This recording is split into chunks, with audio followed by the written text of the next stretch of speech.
Peggy 18.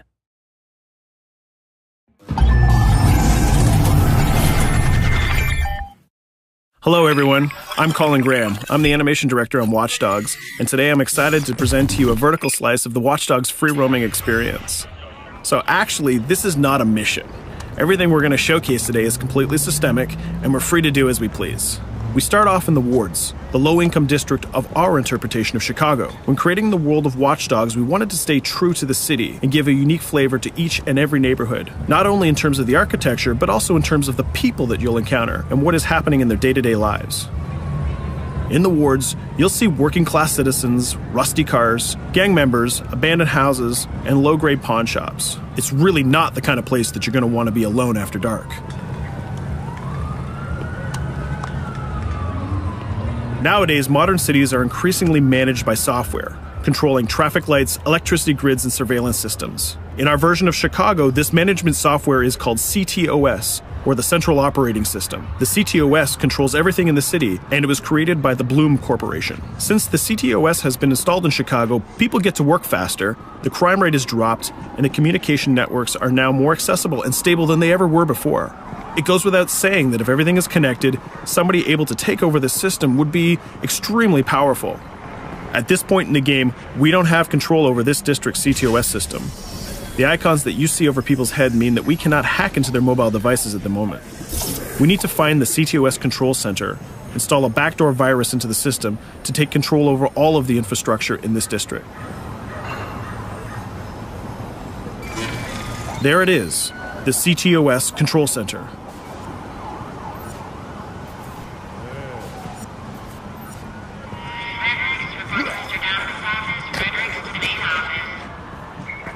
Watch it. You're walking someplace you got no business. It's heavily guarded.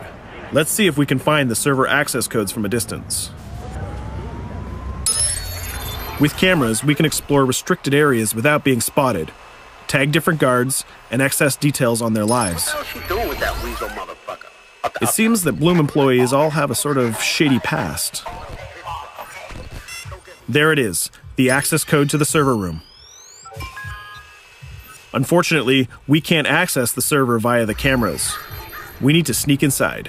One thing that was really important to us when we designed Watch Dogs was to fully support different player styles. Every situation in the game can be tackled the way the player sees fit. In this situation, we can go all out guns blazing, completely stealth without the guards ever seeing us, or we can hack from a distance without ever setting foot inside the restricted area. Let's hack this forklift. Aiden can use the environment to distract and lure guards. Pretty much anything you hack has multiple functions. So, for example, you could use this forklift to access the roof, or you could use it to create cover. Hacking in Watch Dogs is all about player expression. Let's set an improvised explosive device so we can hack it a little bit later.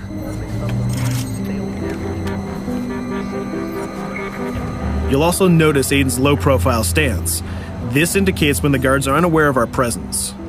We'll try to reach the upper level of the building to see if we can gain a vantage point over our opponents. Everything in the environment can be hacked, so we're going to make some dynamic cover. That's how you spend a day off. Some quality meat. We'll use this forklift to lure the guard towards our IED that we set earlier. Let's see how this plan unfolds. You're working them on.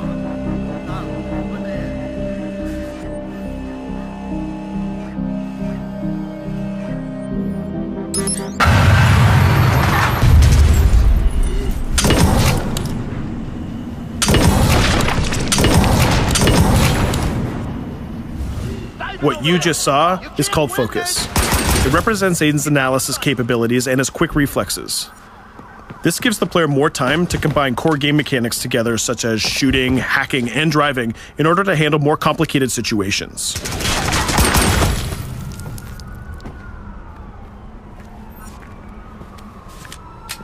Now we can access that control room.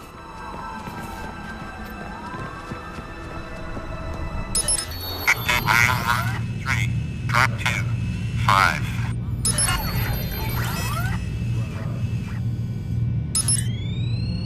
Now we'll be able to hack all of the devices connected to the CTOS within the districts. Thousands of cameras, traffic lights, the electricity grid, and most importantly, all of the citizen information profiles. We can also benefit from the Chicago Police Department Crime Prediction System, which uses facial and pattern recognition to spot potential criminals or potential victims.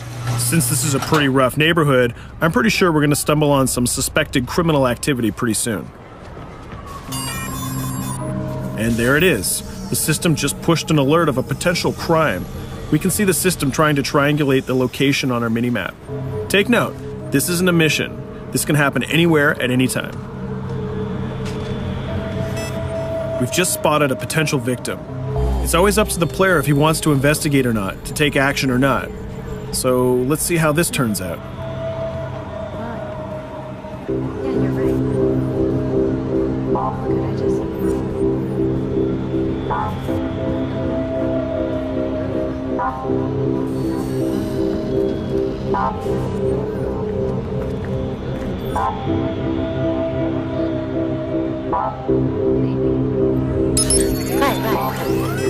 You think you're leaving me? Huh? Jesus, I told you to stay away from me! You belong to me now. Get it? You better leave or I'll call the cops! I'll fucking kill you, goddammit! Get off! Yo! That was close. Good thing that we intervened. We managed to prevent the crime, but we triggered a chase. From here, the criminal's behavior is unpredictable. He can try to get away, shoot back at us, surrender, or call for backup.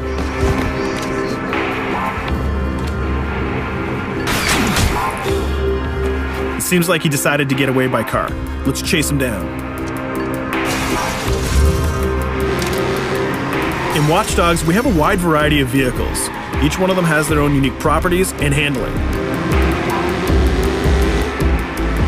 Let's see how we can use the CTOS to our advantage to neutralize this criminal and leave the cops to deal with him later.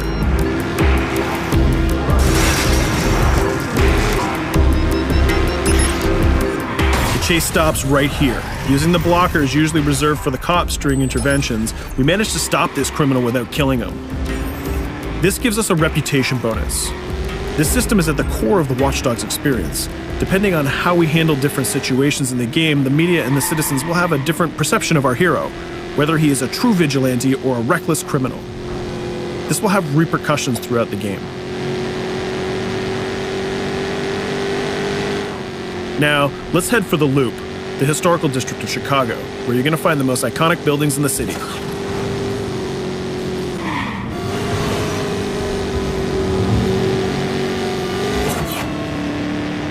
We're going to go to a gun shop to see what arsenal is available for players. The economy is a big part of Watch Dogs. Players will be able to grow their arsenal with weapons and craft their tools in order to increase their power and their hacking abilities.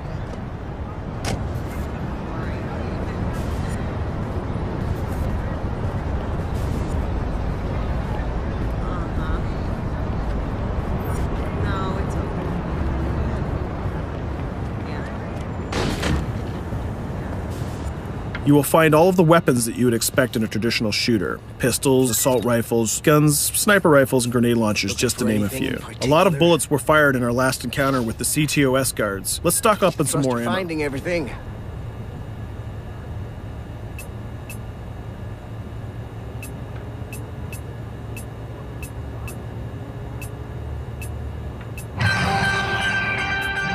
As we mentioned earlier, the media keep track of your actions and the citizens are going to react according to the perception that they have of you. Here, the media is reporting a crime in which you are the #1 suspect. The gun shop owner recognized you and decided to trigger a silent alarm to notify the police. Copy that. Possible wanted suspect presumed armed and dangerous. Police are now trying to locate the source of the threat using the surveillance system in the city, represented by the yellow circles on the minimap. Come in, PH3.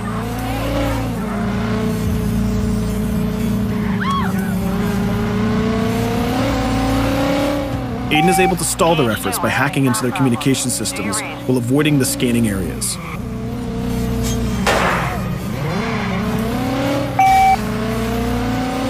PH units, do you copy? Repeat, squad to all PH units. Once they've lost our trail, we can go back to our activities.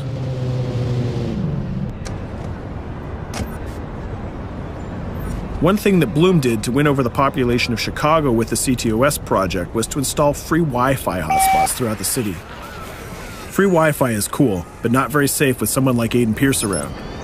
Hacking into this box is going to give us access to every device that's connected to it. So let's see where that brings us.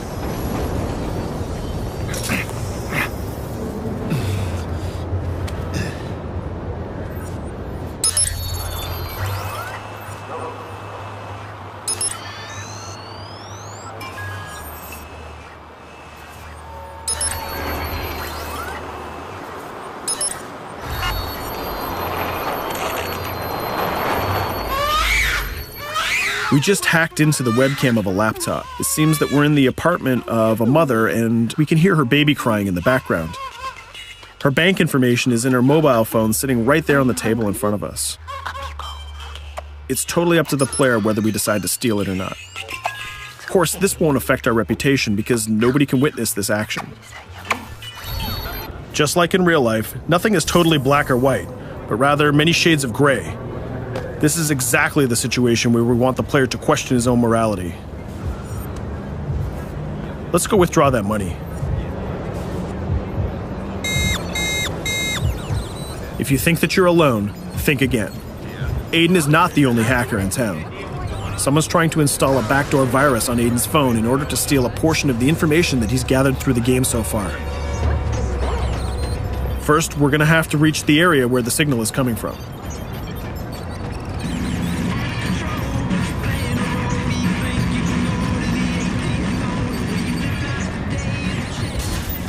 Using our profiler, we're going to try to identify the hacker before the installation finishes.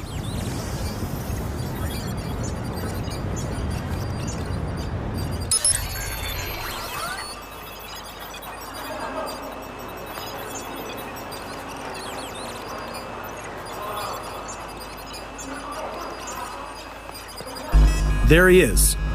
In Watch Dogs, things aren't always what they seem to be. This is actually another player that seamlessly came into our single-player experience.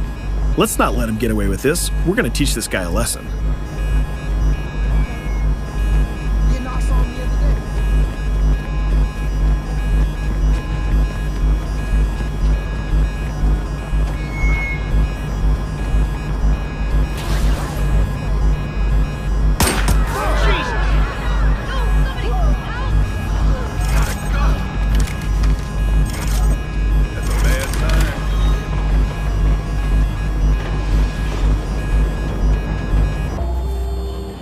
We stopped the hack, but the hacker managed to get away. I don't know about you, but we can't let this pass by. We need to retaliate. Using the grid, let's see if we can find that second player. There he is. Let's enter his game seamlessly.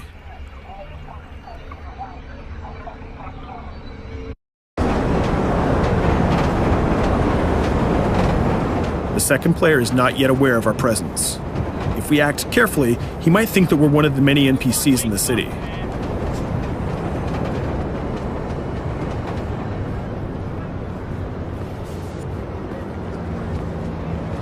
What was that?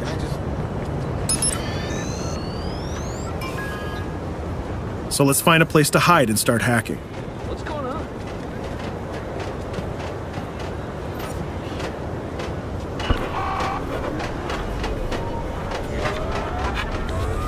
The second player has just been alerted that a breach has occurred on his phone. He's trying to find us using his profiler.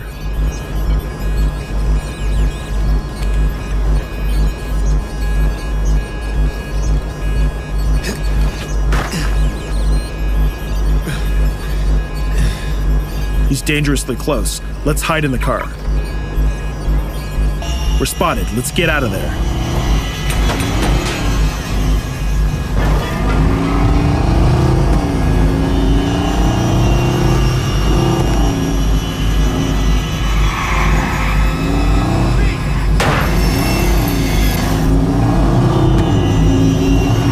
Let's set up an ambush right here. By dragging the other player back here into the alley, we make sure that no civilians get hurt during the firefight. We didn't succeed in hacking the second player, but we did get a little bit of revenge. So that's what we have time for today. We hope you enjoyed our quick gameplay session. Stay tuned for more about Watch Dogs.